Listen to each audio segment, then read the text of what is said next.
Hi, friends. I am Monina Wagner. I am the community manager for Content Marketing Institute. I am so happy you're here with me today. If you're not familiar with CMI, our mission is to advance the practice of content marketing. And we do this with our blog, our events, our consulting, and also our magazine, and now things like this live stream. So it's very exciting. Again, am so glad you're here with me. I am located in Cleveland, Ohio.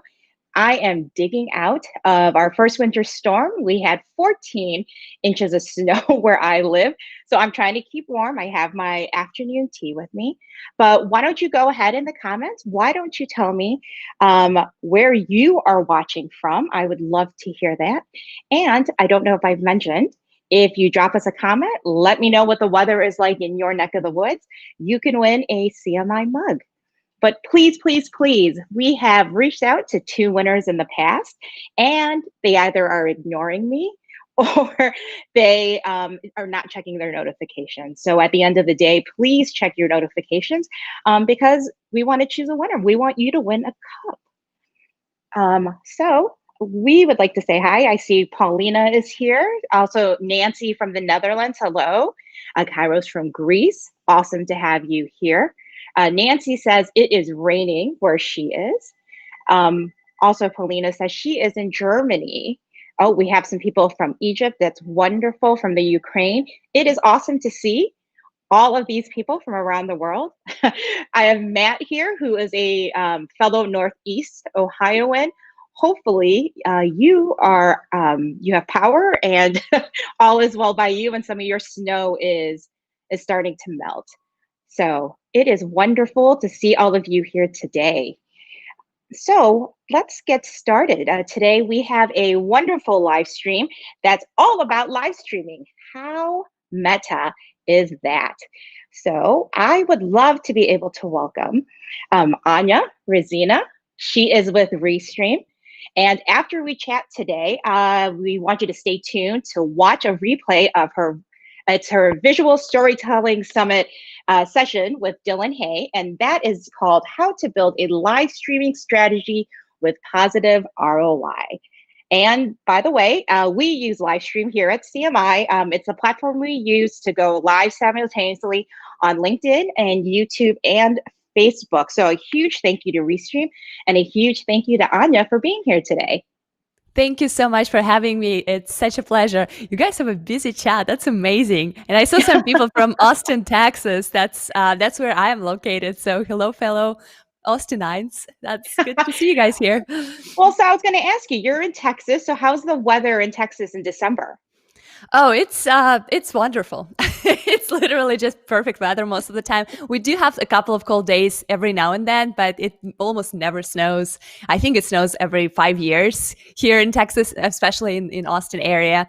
And we can have a little bit of like rainy, kind of gloomy day, but most of the time it's sunny, 70 degrees, 50 degrees, like that kind of temperature range. So just perfect running weather. So, oh, well, that's very true. So you said it gets cold though. What's cold for Texas? What's cold in Texas? This is hilarious. So I was born and raised in Russia, actually. So I'm originally from Moscow. So for me, I would say I never liked cold, but I still have a very different understanding of what cold means. And I remember one of my first years in Austin, there was a thing that here, the Austin people call it an ice storm. That basically means that it was somewhat humid the day before, and at night, the temperature went below freezing. And at that point, how Austin reacts to that kind of weather is they shut down everything.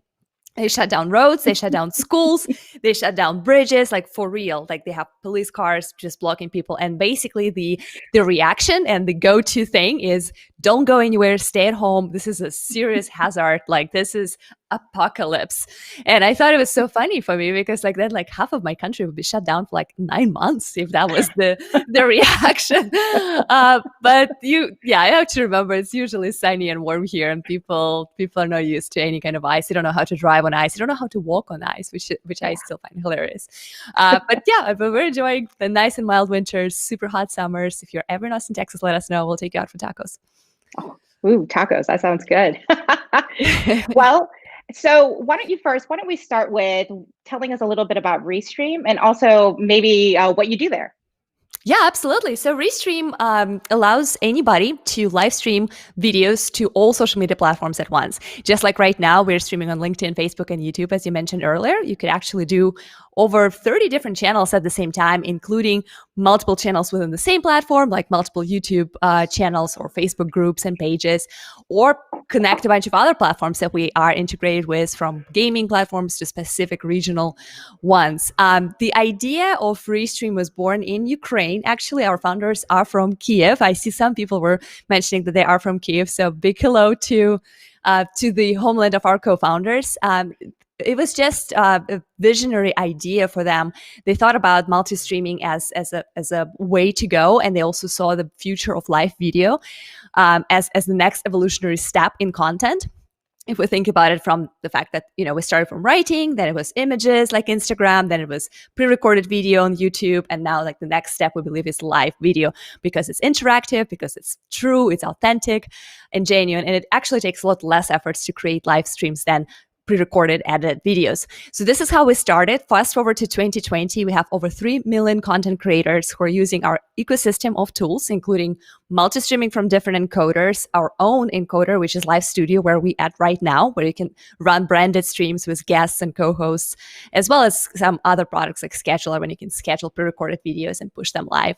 I personally work with influencers. So my most of my job is working with influencers and opinion leaders on promoting Restream and live streaming as a concept. And I'm also overseeing all the live content on all Restream channels and hosting a couple of shows. That is a lot of stuff. It is. Sometimes I think like, oh gosh, like how do I manage all that? Inbox versus Anya, a lot of times Inbox wins, but I'm not giving up, putting up with the battle. Well, so it sounds like you've seen a lot of restreams in your time. And why don't you talk to us about, let's start with some of the bad practices, some of those no-nos that you're seeing live streamers do. Yeah, that's a great question, actually. It's without calling anyone specifically out, I think there is a certain percentage of people that just don't succeed with live streaming.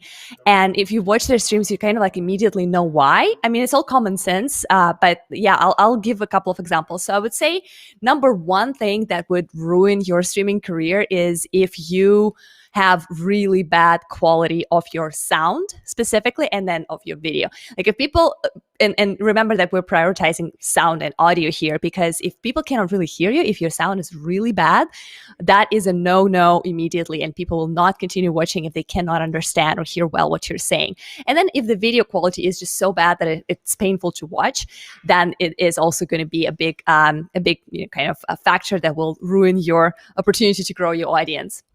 So that's number one. Number two is about the substance and about the content. Remember, for live streaming, even though we encourage each and everybody to start that, to give it a try, to go live, you kind of have to have a message, right? Like you have to think about what are you going to be talking about, what is the message that you're trying to deliver, and what is the value that you're bringing to your community. So what are you trying to do? Educate somebody, share something, interact, entertain. Right? There's so many different reasons why I would go live, but you have to have some kind of a clear idea on that.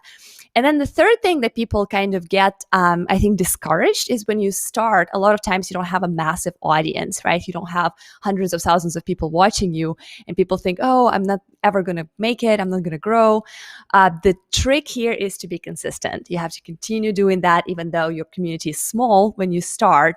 But trust me, if you continue being consistent and you show up and you have good content, good value, and you have the basics of your gear in check, you're going to grow and succeed. That sounds like exactly what we teach and preach here at Content Marketing Institute. Absolutely.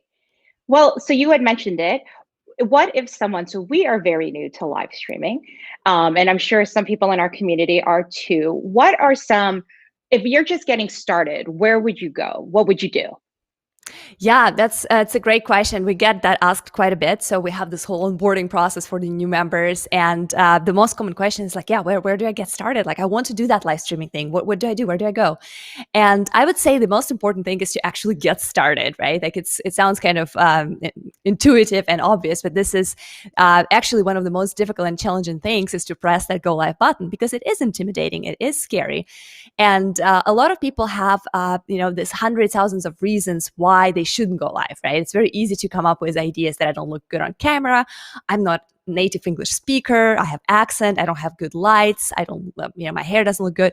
There's like a million things that people have, come up with every time they think about live streaming. But the trick is to actually start, and you don't need much to get started. For example, the studio that you're seeing right now, right here, is the result of 6 months of work, and we were building on in terms of gear. We started with very simple things. We invested in good microphone because we do believe that good audio is the key for good live streaming.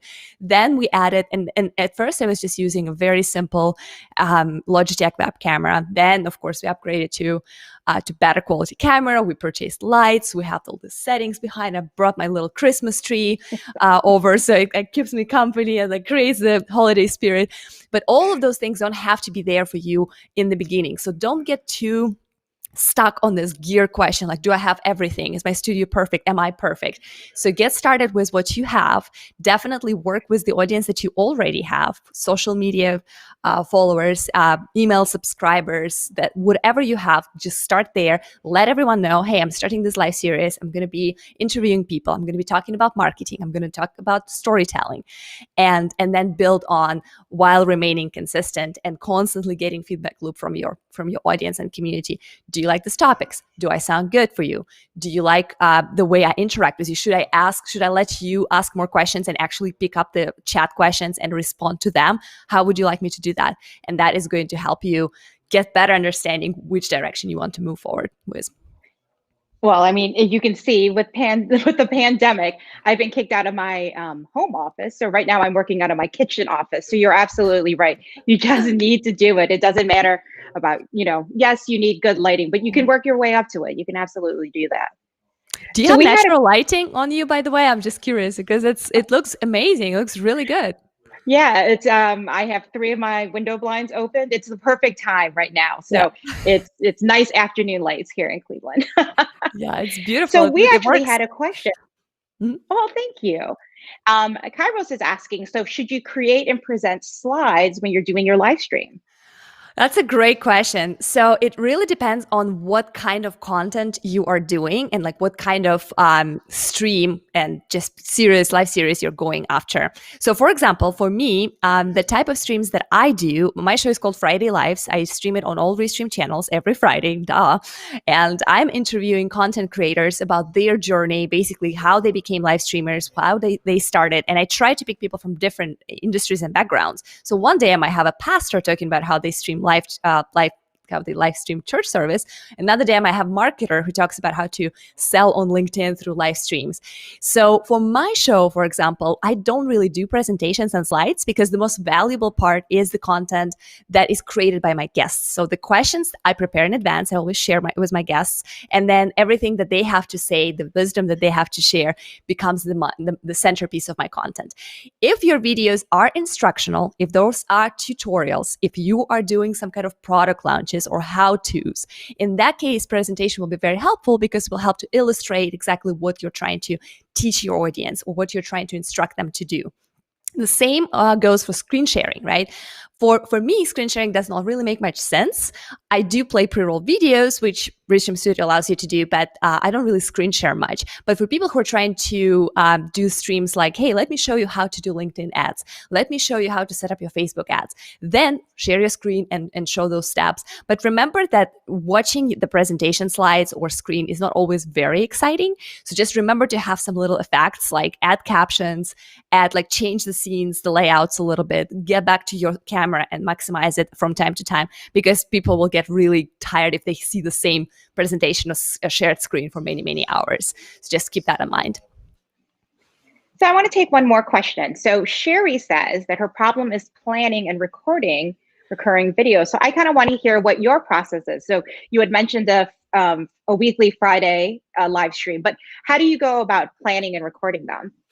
Yeah, that's a great question. And remember, I do Friday Lives. I also do demo Q&As. That is our bi-monthly show. So every other Wednesday, we do just the questions and answers and demo for our community. And I also do all the co-marketing videos. So for example, in I think, next Tuesday, I'm having a live stream with Elgato. So we're going to talk about gear and live streaming equipment that they're producing and how that aligns with stuff that you need for your live streaming strategy. So we do plan our content about a month in advance, more or less 3 weeks or so. So we kind of know which days we want to stream and what we're going to talk about. Then we just go live with those preparations. In terms of like my Friday live show, I just prepare the topic, the guest, and the questions. Then everything else just happens naturally. When it comes to some of those co-marketing campaigns, it's a little bit more preparation. So we do a little bit of a write-up where we basically cover like, okay, so we're going to talk about this topic. So we're going to cover this thing. So we're going to do a demo. We're going to do a giveaway. Boom, done. Once we are done with live, then our Restream Studio allows you to upload recording of this. And this is when, if you have editing skills, or if you have a team of people who is willing to help you with editing, that's when you can actually repurpose the hell out of it, right? Like you can create a video on demand and post it on your social, for example, on YouTube channel. You can create little bitty clips at the moment when your guest said something super insightful or something really funny happened in the chat or anything else. And then you can also repurpose that into a podcast, which is something that we do for Friday Lives. By downloading audio only, we're just pushing it on podcast, and then people can also listen to it on either Spotify or Apple Podcasts. So there are other ways to repurpose. You can actually use tools like Descript and basically transcribe everything that happened during the live video and turn it into a blog post. You can download first the recording and then upload it to IGTV to capture the Instagram following that you might have built by now. So there's so many different ways of how you could repurpose that content. But remember that going live, like we're doing it right now, is a lot less effort than recording video and taking multiple shots and then editing it out. So by going live, you save yourself a lot of time, and then you can get the recording and repurpose and play with it. So I was going to ask you for some best practices, but you have gone through so many. So do you mind if we take one more question from the chat? Sure. No, absolutely. I love taking questions from the chat. Like, this is the beauty of live streaming, right? Like that it's a conversation where everyone is included, So absolutely, please. So Mari is asking, do you announce your live stream before it begins? So obviously you have a weekly show, but what if you're not doing consistently on Fridays? Maybe it changes days. Do you announce it? Yeah, absolutely. So we do believe that, speaking of best practices, right? We do believe that any live stream has like 3 phases, right? It's pre-production, live stream, and post-production. So post-production, all of those repurposing things that I mentioned earlier. And live stream is when you're live, when you're interacting and including your community into the conversation. But there's also a pre-production piece in order to get your audience to know that you're going live. In order to galvanize them and get them excited about it, you do need to announce it for sure. I know some people believe that going live on a whim is actually very helpful because people just get surprised. They're like, oh, Anya's live. Let's see what she has to say. I'm sure there is something to it, but this is not how we do things. And this is not what I recommend for sure. I recommend scheduling your live stream using features like our events, for example. So people know at least 7, maybe 5, maybe 3 days before you go live that, hey, you can set up a reminder on LinkedIn, on YouTube, on Facebook, and show up when I'm live if the topic is of interest. We also do emails. So we select people from our user base, and we basically say, hey, if you're interested in learning about the shows that we have this week, so every Monday we have an email that goes out and we say, hey, these are the things that you can watch live on our channels this week. These shows are happening, this co-marketing streams are happening, this giveaway is happening, these questions and demo Q&As things are going to be scheduled for this time. Set up your reminders, show up, send us any questions.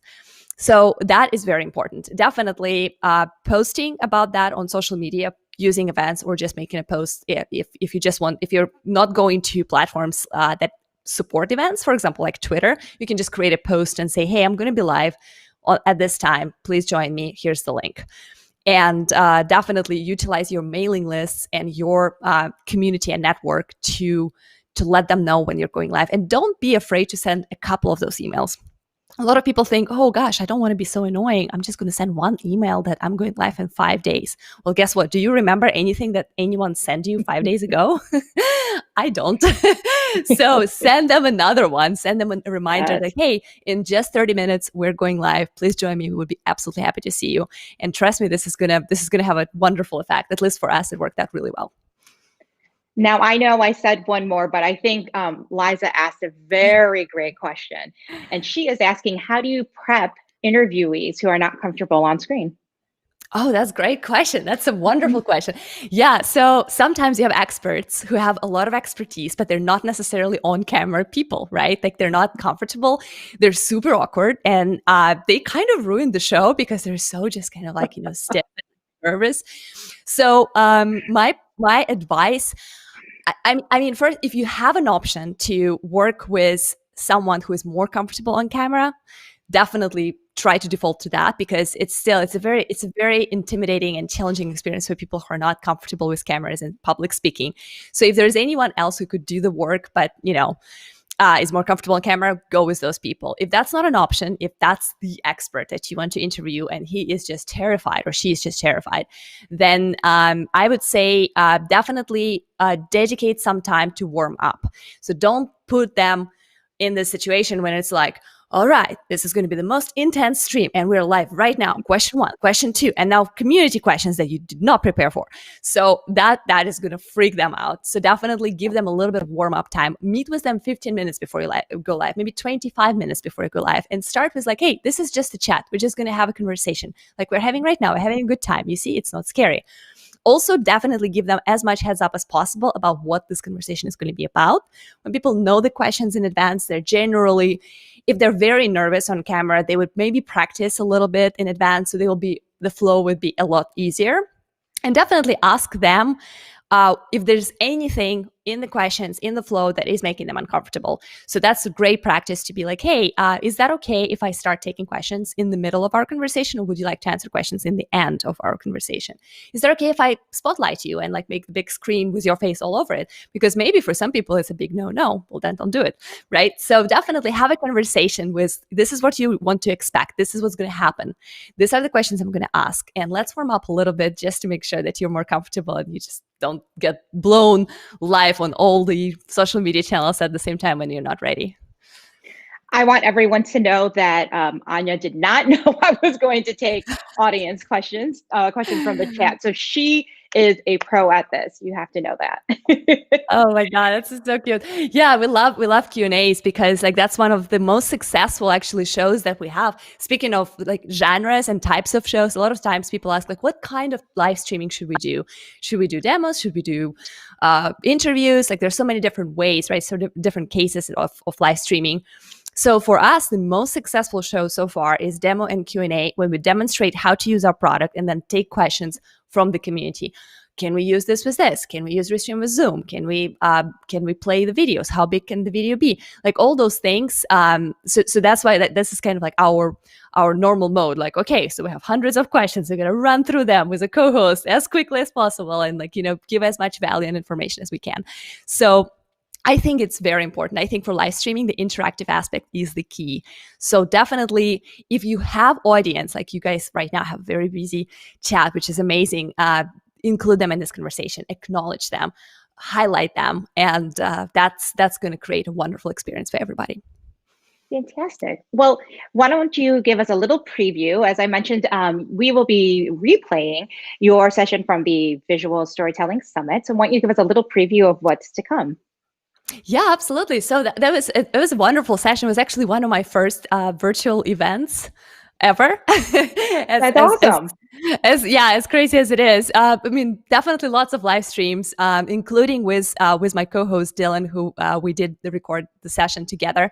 But yeah, it was definitely, the idea came from another show that Dylan is hosting on Restream channels called Behind the Streams, where he breaks down a lot of things about how to utilize live streaming for B2B and software as a service brands.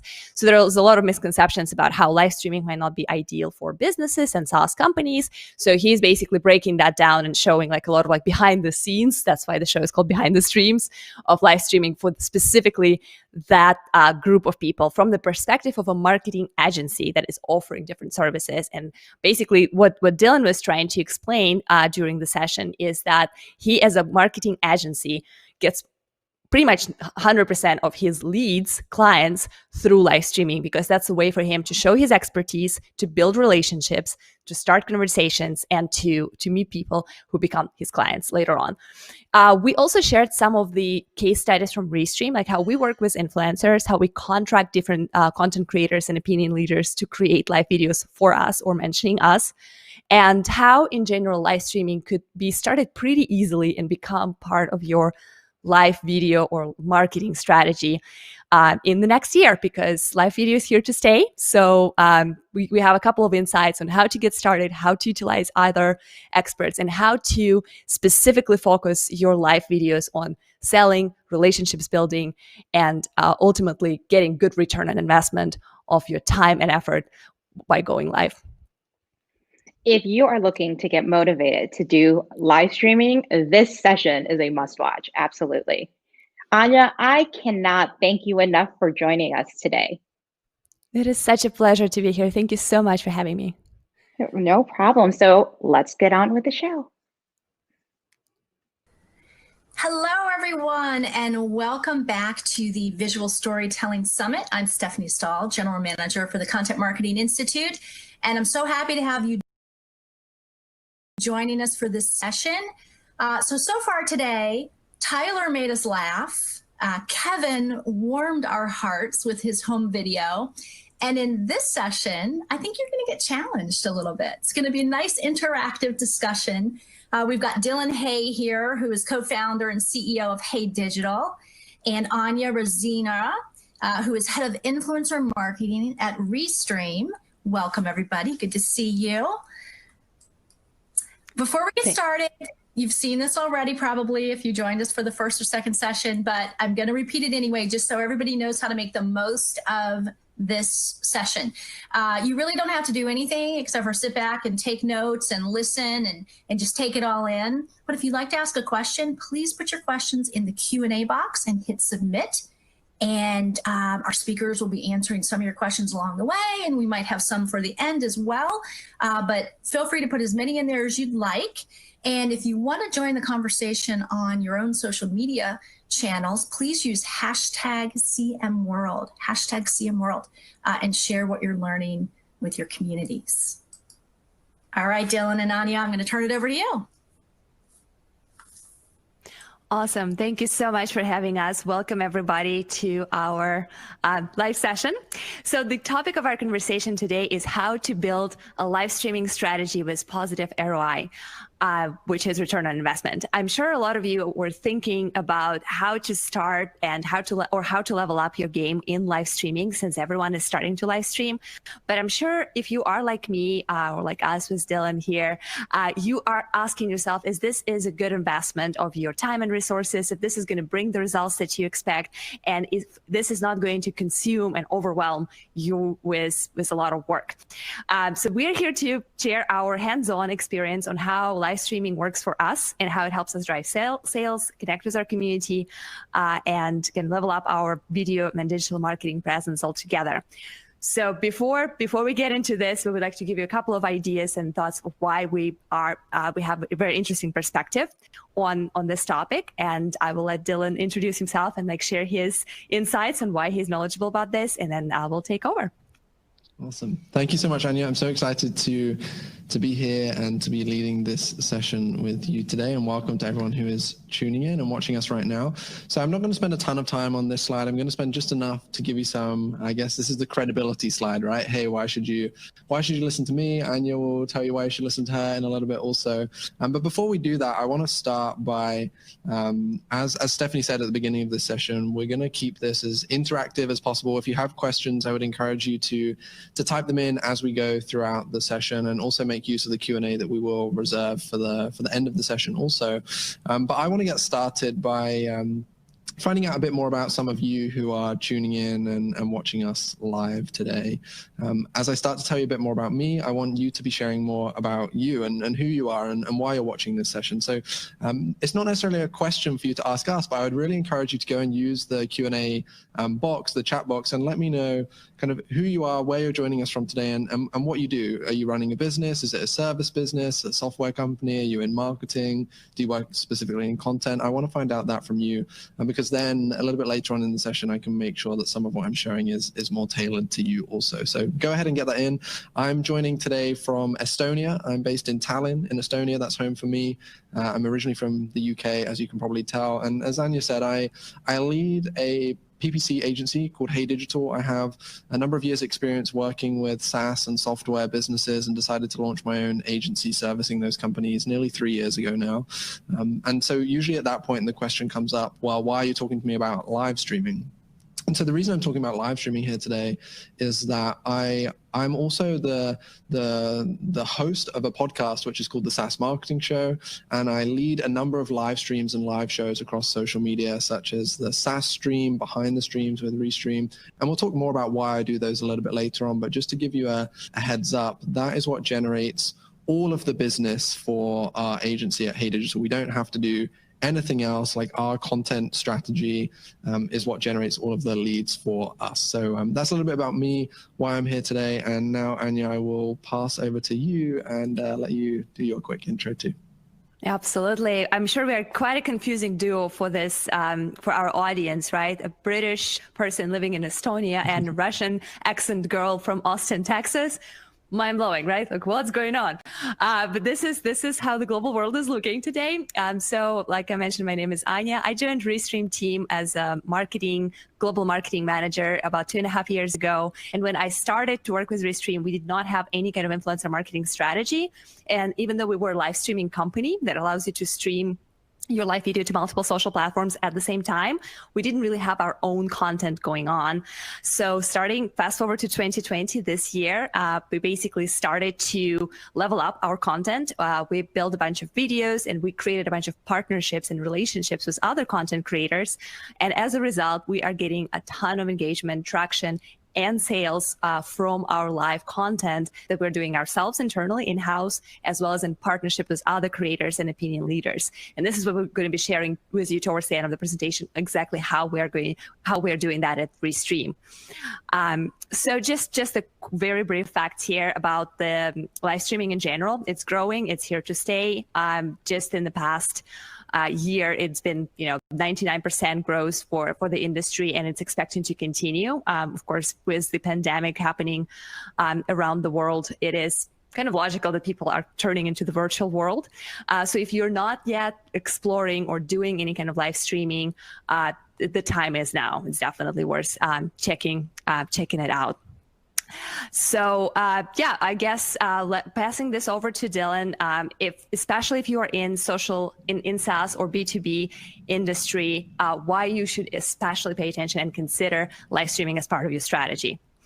Awesome. Thank you, Anya. And so before we jump into this, I want to first of all say this is why SaaS and B2B businesses should care about streaming, but this also fits in with so many of you who are on this session today. It doesn't have to be SaaS or B2B specific. It can be service-based businesses. It can be local businesses. Like, these things still apply to you. And I'm going to get into these three specifics in a second. But first, I want to talk to and call out some of the people that have been sharing where they're tuning in from today and who they are and what they do, because I can see a lot of you in the Q&A section. So thank you so much for that. I want to say hello. I'm going to grab out a few, because otherwise I'll take up half of our session by saying hello to everyone, and that's not what we want to do today. But hi to Megan, who's in Toronto, who runs an online cooking school, which is great. I see Nicole, who is a social media strategist but has a background in all things marketing. We have lots of people here, actually. This is really great. So I also see Tonya, who is based in New York and says, I feel as though I'm a natural storyteller. So I pivoted from being a designer to curating content for digital assets and archives in fashion and culture. That's super exciting, and hopefully we'll give you a few ideas about how you can bring live streaming into your content and your content creation. I see a couple of people in here that are software marketers, B2B software marketers, which is great, because that's exactly what I do. That's my world. So welcome to you, Katie. I can see you joining. We also have a question from someone that says, what is SaaS? So I'll answer that for anyone that doesn't understand the term. SaaS stands for software as a service. So think about that as any of the software or tools that you use within your business or within your daily life that you pay a monthly subscription for. Those are softwares that provide a service for you. So a really simple example to give is Spotify. I'm sure lots of you use Spotify to listen to your music. It's a software, you pay a monthly fee for it, and you get access to lots of different songs. So that's what SaaS is. I typically focus on B2B, business-to-business SaaS companies. And so why should those companies care about streaming? Why should all of you watching this today care about streaming. There are a number of reasons. So streaming can be utilized, as you see here, to build your brand, to connect on a deeper level with your audience, and to support the sales process and the sales cycle. And so that all sounds nice from a top level, right? All of you want to build your brand, you want to connect deeper with your audience, you want to improve your sales process or your sales cycle. And in a minute, we're going to get into some practical case studies of how I've been able to do that with my business, how Anya and the team at Restream do that with Restream and their own live streaming strategy too. But I just want to give a top level overview of these three core areas first. And so many of you watching this today will know, given the series of events over the last year or so, right? One thing that's super important for me when I'm looking at doing business with someone, or I'm thinking about purchasing something, or I'm just looking at the kind of businesses that I engage with, the ones that stick out to me right now are the ones that have made a real conscious effort to be there for me, to support me, to provide interesting things to me, to connect with me. And there is no better way of doing that than through live streaming. As you're all seeing today with Anya and I being here live, you'll see if we mess things up, you'll see that happen. If we're slow in certain areas, you'll see that. If a camera cuts out, that's happened before. Like all of these small things, of course we don't want them to happen. We want to build this perfect experience for you all who's watching today,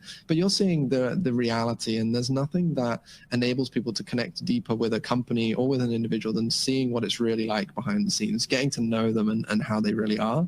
And many businesses out there, they just don't do that. They don't take that leap because they're too scared. And it's beautiful what can happen when you start taking that leap, you start sharing a little bit more with your audience. It helps you do all of these things. And when it comes to building brand, as I said earlier on, live streaming and like long form content creation has been all that I've done so far in building my agency. We're not of a huge significant size, but we're nearly 3 years old now. I have a team of 11 people at the moment, and this has all been grown with no investment, no proactive lead generation. The only thing that I've done for me is post on LinkedIn. And then when I met the team at Restream, I started pushing live streaming more and streaming out onto multiple other platforms to increase my reach. And this is the way that I've built brand for our business and our agency without doing anything else. It's enabled me to connect deeper through some of the streams I'm going to show you a bit later on and how I do that. And all of this in turn has supported our sales cycle as well. So I would encourage anyone who's watching this today, if you're still unsure about live streaming, I think by the end of the session, you definitely won't be. But everything that we're going to talk about today, it impacts these three core areas of business. And these are the three core areas that if all of these are moving in the right direction, your business will grow, your personal life will grow, you'll be a happier individual. At least that's the idea. So that's why I think all of you should care about streaming.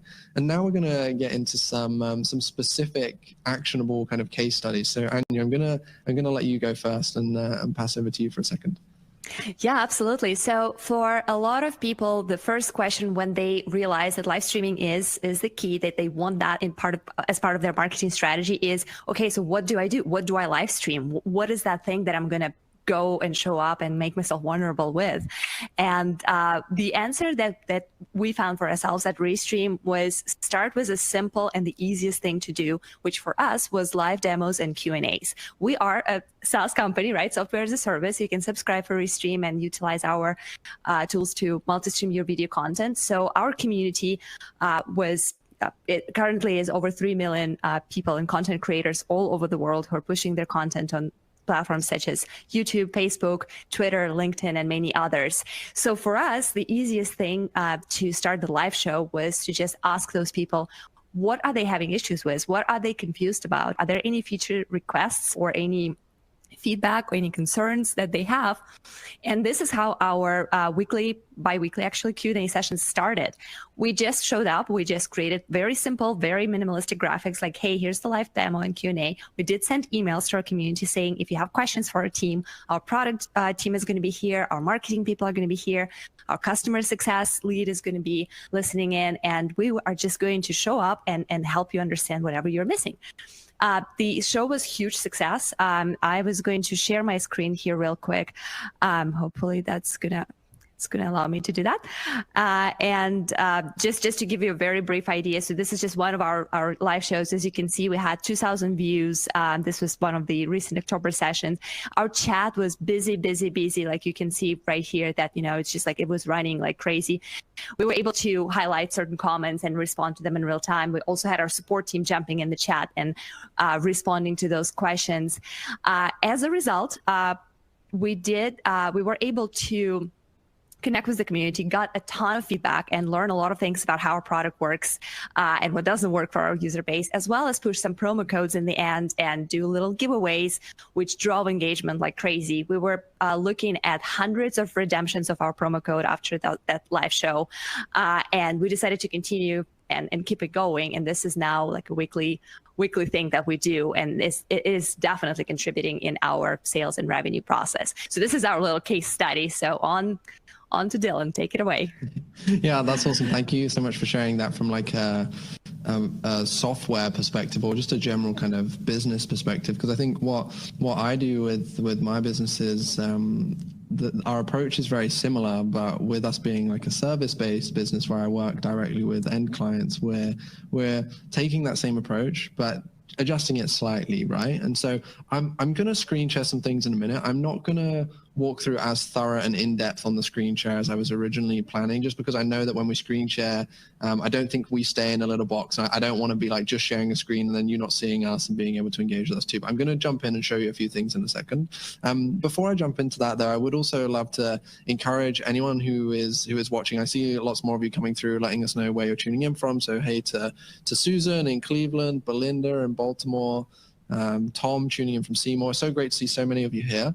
Let us know now, my second question for all of you. I won't ask too many more, I promise, but my second question is I would love to know what kind of business you run, because some of you have shared that and some of you haven't. So maybe what kind of business you run, or if you've already shared that with us, let us know if you've utilized live streaming or not within your business so far. And so the case study that I'm going to share is Hey Digital. That's my agency, that's my business.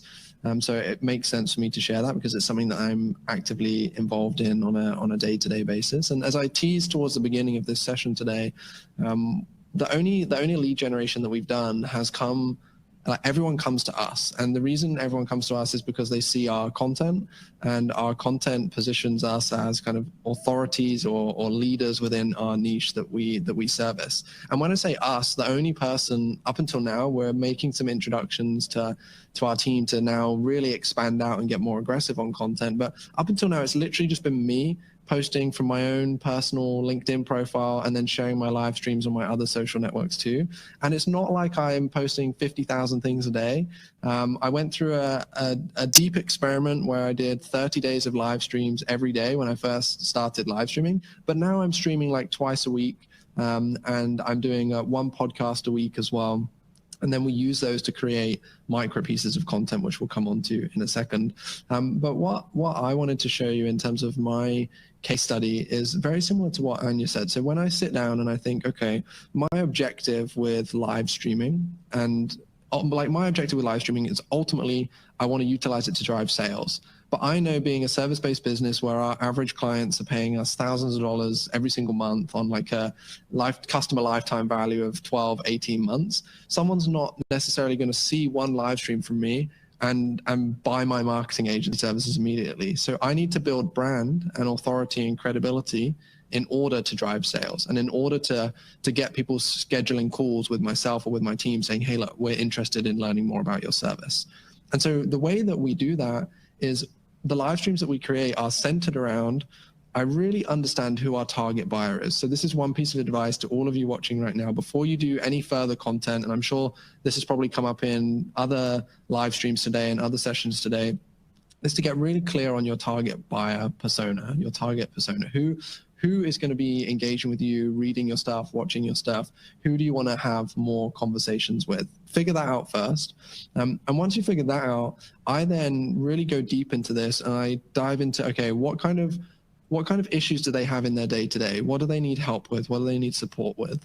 What are they interested in? I actually have a document. I don't have it with me right now, but I basically have this document where it lists out 10 or 11 different questions. And I then answer those questions with 5 or 6 different answers each time. It is questions like that. So what's a challenge for this person? What do they spend a lot of time on in their day? And I write out these, maybe it could be 30, 40, 50 different answers. And then that can be my content for the next like 6 months or the next year, because I center all of my live streams around answering those problems. So to give you one real practical example for this, and that's what I'll do. I'll give like 1, maybe 2 practical examples. I'm just going to share my screen. And so hopefully the screen share should be coming up soon. If like, Anya, maybe you can give me a thumbs up. Okay, I see it now. Okay, we're good. So this is this is a tool that I use for my LinkedIn analytics, just to show you guys too that like I know what I'm talking about. Like, obviously I can't show you all of my business financial numbers. That wouldn't make sense right now, but just to show you some social proof just from my LinkedIn in terms of, okay, so far this year, how many people have viewed my content, how many comments are being left, likes, shares, my average engagement rate, et cetera, et cetera. But what I want to share with you is, this is an example of one live stream I did. This was actually one of my very first live streams. You can see the setup there is not so nice. This is one of the first ones I did. And LinkedIn at this time had launched a brand new advertising option within LinkedIn ads, which is called LinkedIn conversational ads. It was in beta testing. This was 7 months ago, as you see. And so as soon as we got access to this as an agency to be able to beta test it, the first thing I did is I literally just built out an ad using this beta testing. And I showed the people on my live stream every step of the way. So how I did the targeting, how I did the budgeting, how I wrote the messaging, how I built the ad, how I launched the ad. And this was actually one of my most engaged live streams so far this year, I think, on LinkedIn. You see it's had over 93 comments. This was seven or 8 months ago. And this stream in itself actually directly led to a couple of people scheduling calls with me to find out about how I can manage ads, or how my team can manage ads for their software company. So this is a bit more direct sales focus, but without me being pushy, without me driving sales, just with me sharing my experience of building out, hey, this is a new ads platform. Some other ways, like I have shown behind the scenes of my podcast. So my podcast is my pillar piece of content. And then I won't go too deep into the strategy because I know we're going to talk this in a second, but I showed people on a live stream how we take each podcast episode and how we edit it, how my team edits it, what they do with it. So it's not me selling my business, but it's a topic that people are super interested in. Another one is how to use LinkedIn Live to generate sales and awareness for your business. This is one of the live streams I did as part of my Behind the Stream series.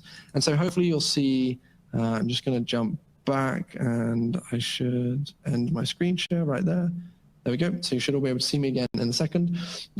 These are like a few practical examples of ways that I'm using live streaming to drive people onto calls with us. And the last thing that I'm going to say before I switch over to repurposing content is that as a result of these people, when they do get on a phone call with me, they are so much more engaged than if someone has just discovered us for the first time, that my sales process now for our agency is very, very simple and straightforward, because people have so much buy-in before they even speak to me, because they've watched like me live streaming for a couple of hours. Usually they'll have seen a couple of different streams and they already believe that I'm the right person for them or the right fit for them. So these are a few practical ways to show you. So hopefully that's helpful. Give me a yes in the Q&A section if that's been helpful for you so far.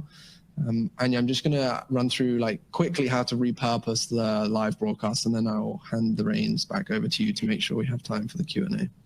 Yeah, absolutely. No worries. I've been answering questions as well. Just, check the message boxes. I've been typing up some answers. People had some specific questions about the equipment that we're using and stuff.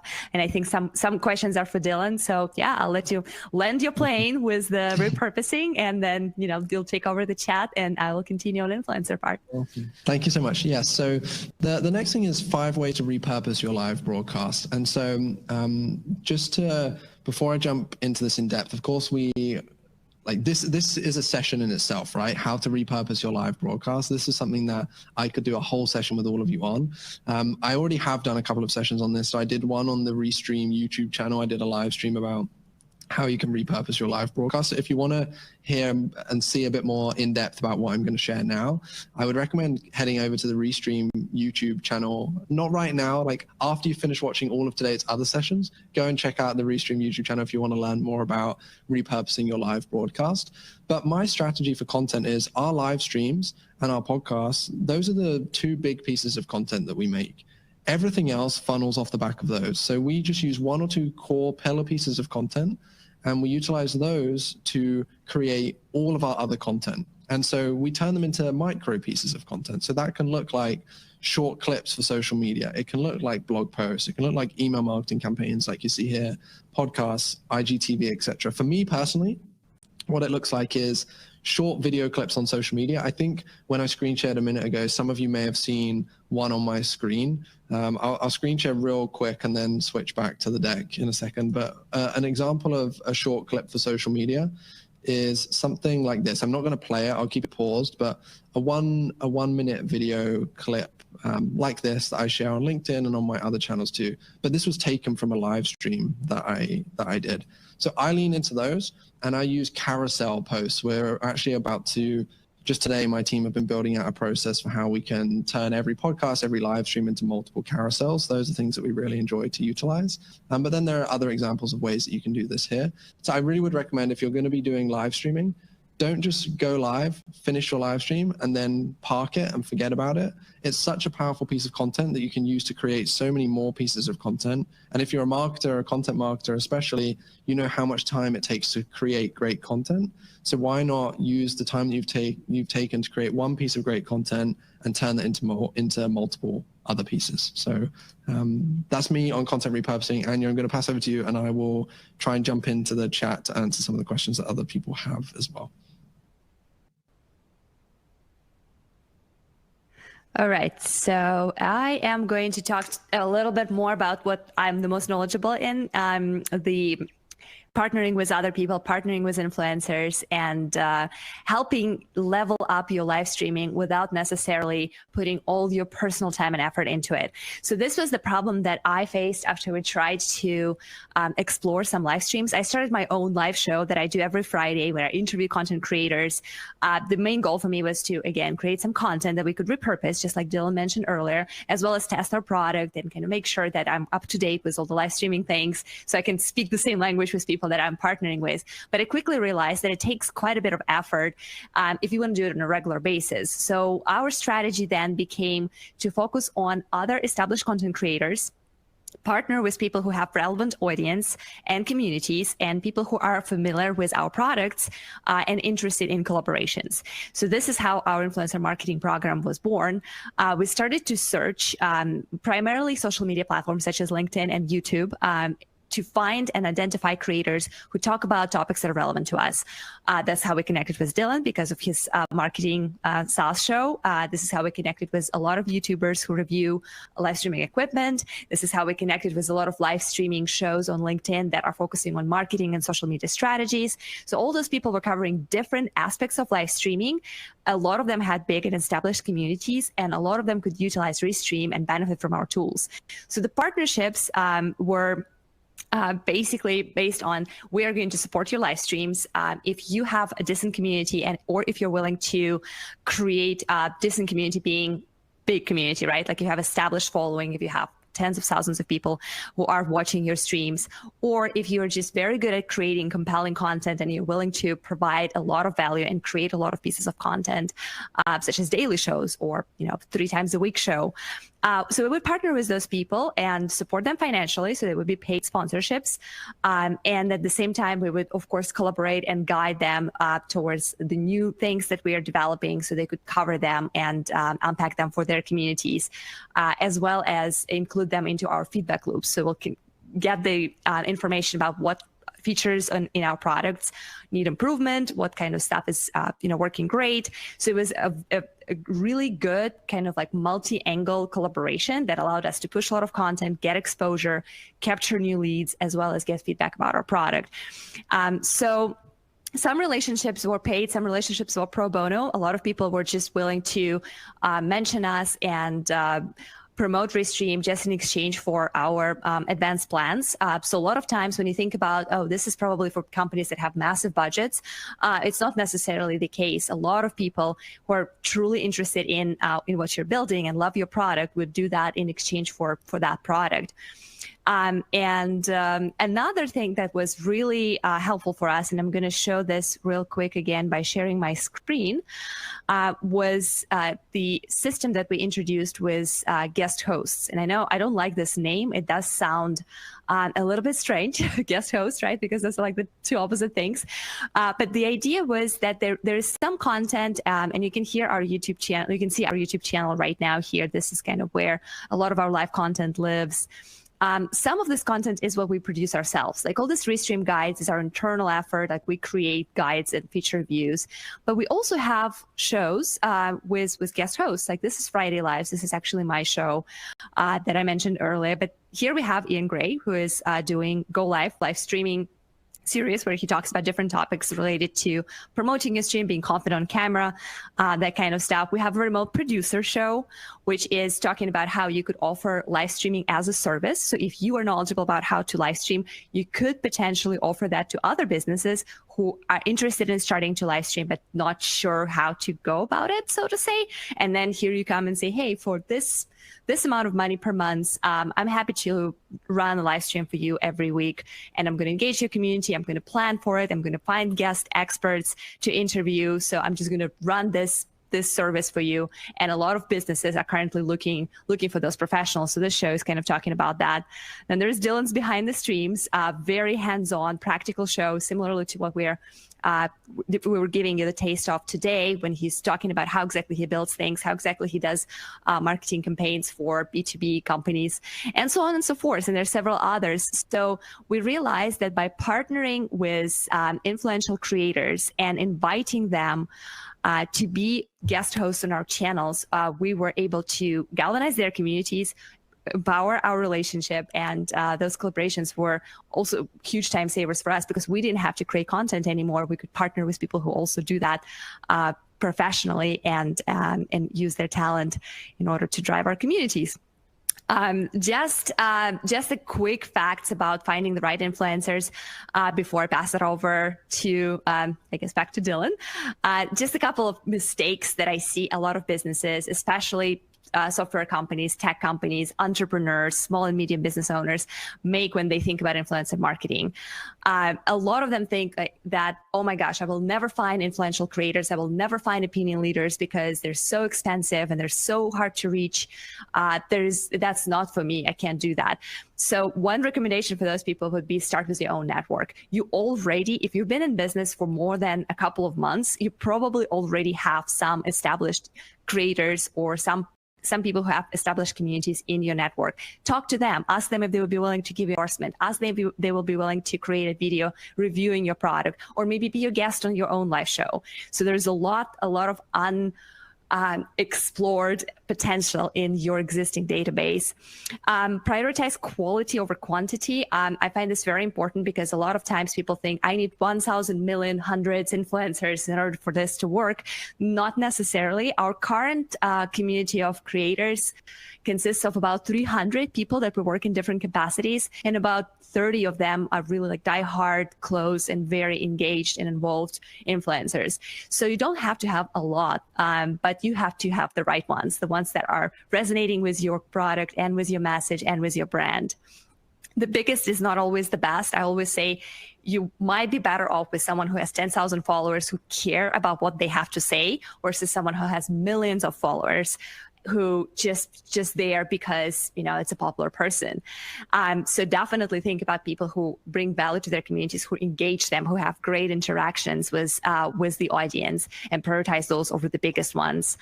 And set clear performance indicators so you could measure your return on investment. So what do you want to get out of this? Do you want exposure? Do you want conversions? Do you want to drive sales? Do you want more people to sign up or subscribe to your channels on social media?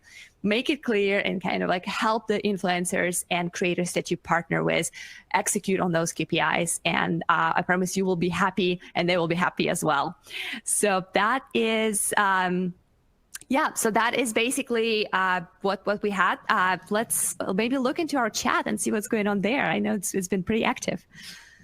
Yeah, Anya, I'll take the reins just for a second whilst you catch some air and catch your breath too. Like, thank you so much for sharing. I think that was really awesome and really helpful, hopefully, for people watching. I saw some really great questions, Anya, for you actually that came through that I would love to answer. So I know that we have some time for Q&A. So I think what it would be best to do, because I'm keeping an eye on the time, I think maybe we just quickly, like the key takeaways, we've had this on the screen for a little bit. I think a lot of you will be aware of this right now. I think the most value for you will be if we get to the, like, make sure we have some time for Q&A. So I'm going to start to wrap up, if that's okay with you, Anya, unless there's anything that you wanted to like really pick up on in this key takeaways section. But I was going to kind of just jump to if anyone wants to connect with us, with me, like the best way for me is just going and checking out my LinkedIn. You'll find me very easily. I have a very memorable name, Dylan Hay. I don't think there's many others out there. So you'll see me, that's my profile. With Anya, you'll also see Anya's profile right here. Anya, I don't know if there's anything else that you wanted to add in terms of how people can, it's best to get in touch with you. Or obviously if they want to find out more about Restream, that's pretty straightforward for them. Like they can do that themselves. But if you want to add anything, please go ahead. Yeah, I think that's great. I definitely encourage and invite you guys to continue the conversation with me. If you have more questions for me, if you would like to share any kind of stories or any thoughts or ideas on live streaming or influencer marketing, please connect with me on LinkedIn. I'm always there. I love to grow my network and connect, and I'm happy to help whenever you guys have any questions. Awesome. Okay, cool. And then I know Stephanie is here. Stephanie, I don't know if you wanted to jump in and say something before we go into Q&A. Like I feel like I'm taking the reins a little. I'm just conscious of the time, and I see some awesome questions that I know we'll have great answers for. So. That was a fantastic presentation, and thank you both for being in there and answering so many questions. I think there are some that you have answered specifically that other people might want to hear your answers to. So maybe I'll just put a couple of those in front of you. Lots of questions about, one, is there an ideal day or ideal length of time for a live stream? What in your experience have you found to be the most effective? So Anya, I'll go first, and if you want to add something, go ahead. Sure. So for me, I know that everyone's always looking for an ideal, like, hey, when's the best day? When's the best time? How often? For me, the way that I look at it is the best time or the best structure is anything that you can commit to doing consistently. So I don't personally believe that, hey, if I post a live stream at 9 a.m. versus 3 p.m., I don't believe there's a big enough difference in viewership or engagement for me personally. What matters is I show up, hey, whether it's every Thursday at this time, I'll be live, or whether it's every day at this time, or whatever that looks like. Anything that you can commit to over a consistent time frame is what I would recommend. So yeah, I think we could get super technical and look into, hey, if I look at my analytics, a few more people watch at this time versus that one. But for me personally, my encouragement to all of you would be try and step out of that thinking and step into the thinking of what can I commit to on a consistent basis, because that's where you see the best results with not just live streaming, but any kind of content. In my experience, is consistency. And I don't know if you have anything that you want to add on to that, or maybe just call me out and say, Dylan, you're totally wrong. You should be streaming at this time on these days, right? Yeah, there's this 1 minute a day when you need to stream, and that is the key. If you don't know about that minute, you will never get there. No, it's actually very interesting. I 100% agree with Dylan on the consistency part. You need to train your audience to be there whenever at a certain time. Just think about it like your favorite TV show on HBO. If you know that the new episode of Game of Thrones is coming out on Sunday, this is when people are showing up and they're expecting it. You can't just move it around and say, well, you know what, I'm not feeling like it today, so maybe next time. Maybe next time is going to be on Friday. So consistency is definitely the key. And also what I recommend people to do is to A, B, C, D, E test it. Not even A, B, but like test different times. See what happens when you go live in the morning. See what happens when you go live in the afternoon. Compare your Tuesday with your Friday with your Saturday maybe, and just see how that changes the dynamics of your engagement, of your community, what kind of people show up. And then based on that, make a decision where do you want to land and just stick to that. Excellent. You all talked about the importance of repurposing content, and there are a lot of questions about repurposing. Some who want to know what tools you're using. This Jonathan makes a good point here that says by the time we have a short video or a write-up from the live stream, it feels stale all of a sudden. So what are maybe some quick tips on tools, and then some tips on how quickly you should repurpose something? Yeah, great question. So to a few of the questions about which tools to use, I shared a link to a YouTube video, which was, I think, a 40-minute stream of me literally showing how I repurpose my streams at the moment. I did, when I sent the answer, I clicked send to all. So hopefully everyone should be able to see that. If not, we can resend it later on. My answer to the question about my content feels stale as soon as it's finished, and I don't know about repurposing it. I don't want to sound too harsh, but I would say if you feel that way about your content, you're probably not making content, like good content, is my honest answer. So I would think about that first, but then to be proactive or practical to help you out, it may feel that way to you because you've been live and in the moment. So like this session right now, I'm live, I'm in the moment, it feels really fresh, it feels really exciting. In 4 hours time, when I'm settling down to go to bed, or less than that because it's late for me, but when I'm settling down to go to bed, I won't be as excited. But that doesn't mean if I create a killer piece of content that's like a 45-second clip or a 1-minute clip from this of me sharing something really valuable, people will find value and joy in that. Just because you don't, it doesn't mean other people won't. I see pieces of content on my feed all the time from like 2 years ago that have been clipped up, and I find them interesting and valuable. A great example of that is Gary Vaynerchuk. I got hit by a video of his this morning about leadership, and it was from like a clip from like 2 years ago, but it was super relevant to a conversation I was having with someone on my team today. So just try and reframe how you're thinking about that a little would be my advice. Excellent. We're just about out of time, but maybe very quickly, you all look great, you sound great. That's obviously important in a live stream. You know, even if things do happen that aren't perfect or whatever, and it's all human, people want to know what kind of cameras you're using. Do you want to go first, Dylan? Oh, sure, I can go for it. So just to say, don't worry too much about that. If you look at my first live streams, the camera quality was awful. Like, don't let that hold you back. I always upgrade as I go along. So that's one thing to know. You can still have a great live stream without. And for me, I use a DSLR camera now that's plugged into my computer using Elgato. I think it's called a Cam Link or something like that. So that's why my image looks nice. And I have a really good mic because I do a podcast, and it would be an injustice to the podcasting world if I had a really bad mic with a highly rated podcast. So they're definitely not essential. Of course, they make the experience better, but you can have great live streams with great results. The first like 4 or 5 months of me live streaming, I was just using a webcam built into my computer. So don't let that hold any of you back. Yeah, absolutely. And to second that, definitely upgrade step by step. Start with MVP, test and iterate fast. My very first setup consisted of my MacBook Pro and the light from a big window that we have downstairs in our office. Fast forward 6-7 months later, we have this whole studio that we built. I have a DSLR camera. It's Panasonic Lumix, what I'm using. So it's not very upscale or high-end camera. It's actually the one that we were able to find with one of our team members. He just donated his camera to this. Speaking of sharing is caring. And then we purchased lights. We invested in microphone because we believe that sound is very important because a lot of people will be consuming your live streams as podcasts, just having them play in the background while they're doing something else, doing some other work.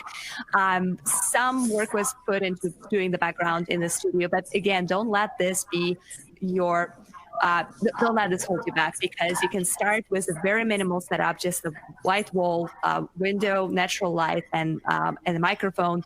And as long as you have a message to deliver, and as long as you have something to connect with your community about, you're good to go. Awesome. That is a great way to end. Thank you, Anya and Dylan. This was fantastic. So many great tips. Thanks for trying to push people outside of their comfort zone and, start in with some live streaming. Thank you so much. Thank you to Restream for making this possible today as well. We hope you all can stick with us for our final session today. This one will be available on demand, as will the others, in about 24 hours. So if you came in late or you missed something, don't worry, you can check it out. Up next at 2:30 p.m. Eastern, we're going to be talking about video enabling your organization, and we hope to see you all there. Have a great day, everybody. Bye, guys. Thank you so much for having us. Bye.